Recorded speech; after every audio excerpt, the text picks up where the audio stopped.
Shanghai அரங்கில் பாகிஸ்தான் பிரதமர் ஷெபாஸ் ஷெரீப், சீன அதிபர் ஜி ஜின்பிங் இருவருக்கும் பிரதமர் மோடி குட்டு. நேருக்கு நேர் விமர்சனம். பயங்கரவாதிகள் எந்த உருவத்திலும் ஏற்றுக்கொள்ளப்பட மாட்டாது. சீனா பாகிஸ்தான் பொருளாதார வழித்தடம் பாகிஸ்தான் ஆக்கிரமிப்பு காஷ்மீர் வழியாக செல்கிறது என்று மோடி இன்று ஷாங்காய் உச்சி மாநாட்டில் தெறிக்க பேசினார். முழு விவரங்களை இந்த வீடியோவில் பார்க்கலாம். இந்தியா பாகிஸ்தான் இடையே கடந்த சில மாதங்களுக்கு முன்பு மோதல் இருந்தது. ஜம்மு காஷ்மீரில் பகல்காம் பகுதியில் பயங்கரவாதிகள் நடத்திய துப்பாக்கிச் சூட்டில் இந்தியர்கள் 26 பேர் கொல்லப்பட்டனர். இதற்கு இந்தியா சிந்தூர் தாக்குதல் என்ற பெயரில் பதிலடி கொடுத்திருந்தது. பாகிஸ்தான் நாடே அதிரும் அளவிற்கு அந்த தாக்குதல் இருந்தது. பாகிஸ்தான் ஆக்கிரமிப்பு காஷ்மீர் பகுதியில் பதுங்கியிருக்கும் பயங்கரவாத முகாம்களின் மீது அதிரடி தாக்குதல் நடத்தப்பட்டது.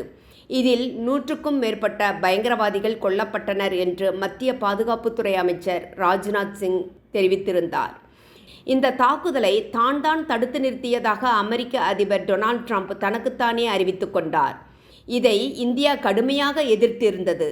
இதற்கு பின்னர் பாகிஸ்தான் இராணுவ தளபதி ஜெனரல் அசிம் முனீர் வாஷிங்டன் சென்று உயர் அதிகாரிகளை சந்தித்து இருந்தார்.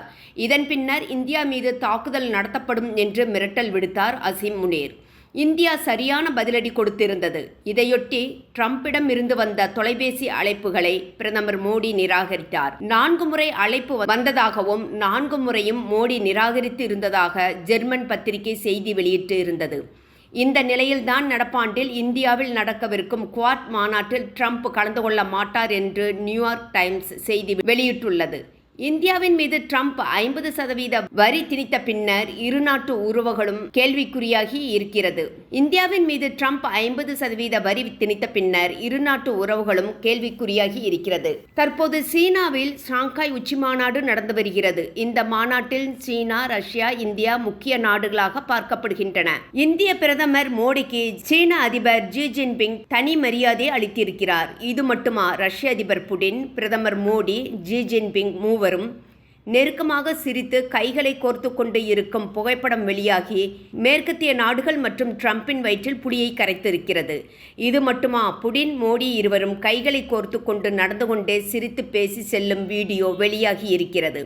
அப்படி அவர்கள் நடந்து செல்லும் போது பின்புறம் பாகிஸ்தான் பிரதமர் ஷெபாஸ் ஷெரீப் காதில் புகைவர நின்று கொண்டு இருக்கும் வீடியோ வைரலாகி வருகிறது. என்னதான் பயங்கரவாத செயல்களை பாகிஸ்தான் செய்து கொண்டு இருந்தாலும் அவற்றையெல்லாம் நொறுக்கி இந்தியா உயர்ந்து வருகிறது. இதற்கு முட்டுக்கட்டை போட வேண்டும், பாகிஸ்தானை கைப்பாவியாக வைத்து கொண்டு இந்தியாவை மிரட்ட வேண்டும் என்று அமெரிக்கா நினைத்து கொண்டு இருப்பது இனிமேல் பலிக்காது. இந்தியா ஏன் ரஷ்யாவிடம் இருந்து கச்சா எண்ணெய் வாங்குகிறது என்று கேள்வி எழுப்பும் ட்ரம்ப் முதலில் உக்ரைனுக்கு ஆயுதங்கள் அனுப்புவதை நிறுத்த வேண்டும். முன் உதாரணமாக அமெரிக்கா இருக்க வேண்டும். எரியும் வீட்டில் பிடுங்கிச் செல்லும் நாடுதான் அமெரிக்கா. மேற்கு மற்றும் மத்திய கிழக்கு நாடுகளை பொம்மைகளாக வைத்திருக்க வேண்டும் என்று கனவு காண்கிறது அமெரிக்கா. இது இனிமேல் பலிக்காது. விழித்து கொண்டது பிரிக்ஸ் மற்றும் ஆசிய நாடுகள். இன்று நேற்றல்ல, 100 ஆண்டுகளுக்கு மேலாக ரஷ்யாவுடன் இந்தியா சேரக்கூடாது என்று தடைகளை ஏற்படுத்தி வரும் நாடுதான் அமெரிக்கா. அதாவது சோவியத் யூனியன் இருந்த காலத்தில் இருந்தே இந்தியாவும் சோவியத் யூனியனும் ஒற்றுமையாக இருந்து வருகின்றன. சோவியத் யூனியன் ஆப்கானிஸ்தானை கைப்பற்றுவதற்கு முயற்சித்தது. அப்படி கைப்பற்றினால் இந்தியாவுடன் சோவியத் யூனியன் நெருக்கமாகிவிடும் என்றுதான் அன்று அமெரிக்கா மூக்க நுழைத்தது. ஆப்கானிஸ்தானும் இந்தியாவும் 106 கிலோமீட்டர் தூரத்திற்கு எல்லையை பகிர்ந்து கொள்கின்றன. ஆப்கானிஸ்தானில் கொரில்லாக்களை அமெரிக்கா வளர்த்துவிட்டது. அந்த நாடே இறுதியில் பயங்கரவாதிகளின் கைக்கு சென்றது.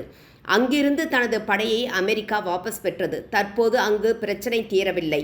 முதல் நாடாக ஆப்கானிஸ்தானை ரஷ்யா அங்கீகரித்துள்ளது. இன்னும் ஆப்கானிஸ்தானை அன்று சோவியத் யூனியனாக இருந்த இன்றைய ரஷ்யா தனது கட்டுப்பாட்டுக்குள் வைத்து கொண்டுள்ளது. ஆப்கான் தலைநகர் காபூலில் தனது தூதரகத்தை ரஷ்யா திறந்துள்ளது. அமெரிக்காவை இங்கு நுழையவிடக் கூடாது என்பது புடினின் தந்திரம்.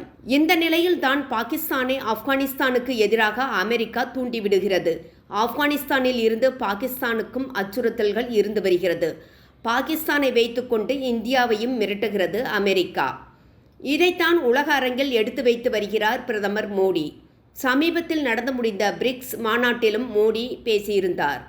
சீன அதிபர் ஜியிடமும் இதைத்தான் வலியுறுத்தி இருக்கிறார். ரஷ்யாவுடன் இந்தியா இணையக்கூடாது என்று அமெரிக்கா நினைக்க மாஸ்கோ டெல்லி உறவு இறுக்கமாகி வருகிறது. வீடியோவில் இருக்கும் புடின் மோடி நெருக்கமும் சொல்லாமல் சொல்கிறது அமெரிக்கா எந்த அளவிற்கு இந்தியாவின் புறமுதுகில் குத்துகிறது என்று. இதையெல்லாம் பார்க்க முடியாமல் தான் ட்ரம்ப்பும் ஓய்வெடுத்துக் கொண்டே இருக்கிறார். இன்றைய ஷாங்காய் உச்சிமாநாட்டில் பேசிய பிரதமர் மோடி, பயங்கரவாத தாக்குதலின் போது இந்தியாவுக்கு ஆதரவாக இருந்த நாடுகளுக்கு நன்றி. பகல்காமில் பாகிஸ்தான் நடத்தியிருந்த பயங்கரவாதம் மிகவும் மோசமானது. சில நாடுகள் பயங்கரவாதத்திற்கு ஆதரவாக இருந்து வருகிறது. சீனாவுக்கும் சேர்த்தே மோடி இந்த செய்தியை அளித்திருந்தார். அமைதிக்கு பயங்கரவாதம் தடையாக இருக்கிறது. பிரிவினைவாதம், தீவிரவாதம் கொஞ்சம் கூட ஏற்றுக்கொள்ள முடியாது. வாய்ப்புகள், தொடர்பு, பாதுகாப்புக்கு என்று ஏற்படுத்தப்பட்டதுதான் SCO அமைப்பு. பயங்கரவாதம் தொடர்பாக எந்த இரட்டை நிலைப்பாடும் ஏற்கத்தக்கது அல்ல என்பதை நாம் தெளிவாக ஒருமனதாக கூற வேண்டும். கடந்த 40 ஆண்டுகளாக பயங்கரவாதத்தின் சுமைகளை இந்தியா தாங்கி வருகிறது. சமீபத்தில் பகல்காமில் பயங்கரவாதத்தின் மோசமான பக்கத்தை பார்த்தோம். இந்த துயர நேரத்தில் எங்களுடன் நின்ற நட்பு நாடுகளுக்கு எனது நன்றியை தெரிவித்துக் கொள்கிறேன். இந்த தாக்குதல் ஒவ்வொரு நாட்டுக்கும் மனிதநேயத்தில் நம்பிக்கை கொண்டவர்களுக்கும் சவாலாக இருந்தது. இதுபோன்ற சூழ்நிலையில் சில நாடுகள் பயங்கரவாதத்தை வெளிப்படையாக ஆதரிப்பதை நாம் ஏற்றுக்கொள்ள முடியுமா என்ற கேள்வி எழுகிறது. பயங்கரவாதத்தை எந்த வடிவத்திலும் நிறத்திலும் நாம் ஒருமனதாக எதிர்க்க வேண்டும். பயங்கரவாதத்தை எந்த வடிவத்திலும் நிறத்திலும் நாம் ஒருங்கிணைந்து எதிர்க்க வேண்டும். இது நாம் மனித குலத்திற்கு செலுத்தும் கடமை. பயங்கரவாதத்தை இந்த அமைப்பு கண்டிக்க வேண்டும். சைபர் பயங்கரவாதம் அதிகரித்து வருகிறது. பொருளாதார, கலாச்சார உறவுகள்தான் பிராந்தியத்தில் ஒற்றுமையை ஏற்படுத்தும். பயங்கரவாதம் பிராந்திய அமைதிக்கு பங்கமாக இருக்கிறது.